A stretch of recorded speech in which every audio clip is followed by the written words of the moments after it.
And now we're going to look at the lines. So here we have the 44 that is in between gate 28 in Scorpio and gate 1 in Scorpio. And we're going to start with line 1.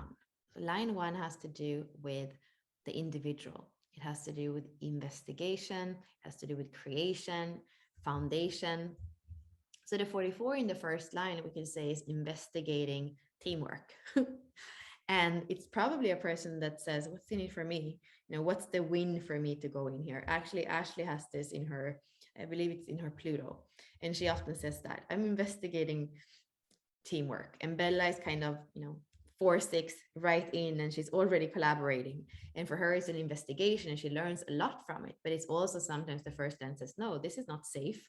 This is not worth it. And then it doesn't go in. So it's important for the first line to create those relationships where there is win-win, and also to go deep and be self-honest with, like, why is there a resistance? Because sometimes that can be part of that shadow frequency of repression. No, I don't want to go in there in that group because that's going to remind me of my childhood, or that's going to remind me of something that I don't even want to think about. So important for the first line to be self-honest of like how is the dynamic in the teams, and what are the reasons for interacting or not interacting.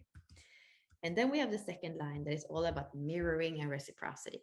So here it's going to be people that learn about themselves through those coming together in teams. And there can be a tendency for the second line of like relating one-on-one because it really loves those partnerships. So important for the second line to find its naturalness also in a group that is a little bit bigger.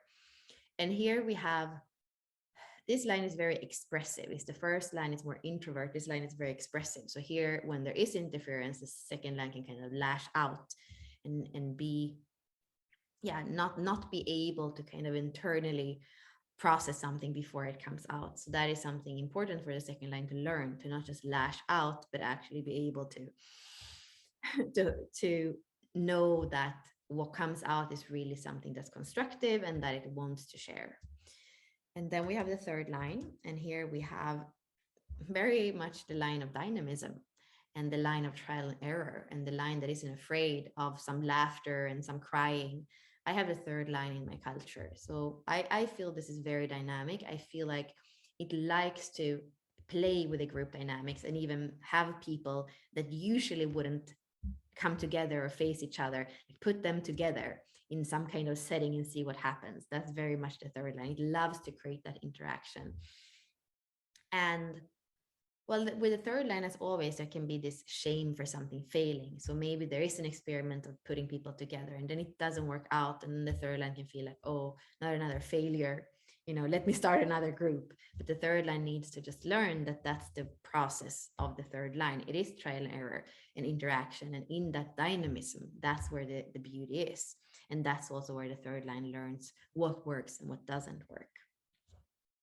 And then we come up to the higher trigram and we have the fourth line. So this feels like a magical number, 44.4. And here, this feels like a person that has a vision of a world where we come together through our hearts and create that grid worker, like grid work. And it's the grid worker archetype in the 64 doors, where it is just the person who influences others to be part of that grid. The fourth line is just very influential because it speaks from the heart, and other people cannot help but feeling the message. So line 3 and 4 are emotional in that sense, whereas line 1 and 2 are kind of more physical, more foundational somehow. And here, I guess the important thing is that the fourth line dares to keep the heart open. So even when there is broken trust, even when a team doesn't work out, a partnership doesn't work out, it's important for the fourth line to not just stop believing and closing down. Because when it does that, the influence is just, it's hollow because there's no heart. That's important for the fourth line. A little bit like the first line that can keep things to itself. We want the fourth line to actually express from an open heart so that it's not closed down on the inside. And then we have the fifth line, which is in resonance with the second line. So here we also have an expression, and line 5 and 6 are more mental. So here we have a line that sees the solutions, that sees that not only just sees the vision of the synarchy, maybe like line 4, but really in practical terms sees how to create, how to manage so that we can create that synarchy. So here we have the most powerful of the lines in the fifth line. And here, when there is a team or a grid work of many teams and it doesn't work out, that's when there can be a lot of projection on the fifth line, feeling, and the fifth line can be put on a pedestal and then suddenly it's burned at stake. So the fifth line to know that there is this projection field. And that's also why sometimes for the fifth line, it's not always out on the battlefield. It can actually be withdrawn and kind of creating the system, and using a way of communicating it. Maybe it's actually even the fourth line that communicates it, or the sixth line. The fifth line is powerful, and it needs to not go into those cycles of guilt and blame, because if it gets stuck in the projection game, that's when it can't serve, and it can't serve from the heart. It's still going to be powerful, but similar to the fourth line, it can't serve from that open-hearted place, and then it's not for the good of the whole anyway.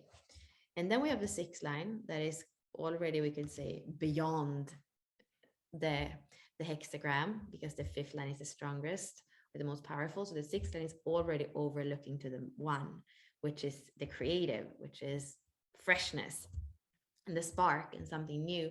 So I believe that the sixth line looks at the synarchy and sees the beauty of humanity, and then it's almost ready to kind of go up and create a new big bang, create a new humanity, something else. And I believe that there is kind of a calm in the sixth line. It just sees human fractals, and it's like, yeah, that's what we are. And then it can be a longing for the next thing. That what we say with the sixth line is that it's resigned to the experience of being human, and it kind of just goes to the next thing, or it just like overlooks it, then it doesn't really get to live fully. So important for the sixth line to actually come down and be part of teams and be part of interference and be part of those dynamics and see all the other lines and interact with all the other lines, and seed the wisdom in the whole hexagram. That is so important. The sixth line has lived as a third line in the first part of the life. So there has been trial and error. So instead of kind of pretending to be perfect and to be beyond that, to keep that third line, humanity, we could say, and continue to be a role model, continue to be in interaction with others. So this is one way of interpreting the lines through some of the keywords that we use in a general way for each one of the six lines.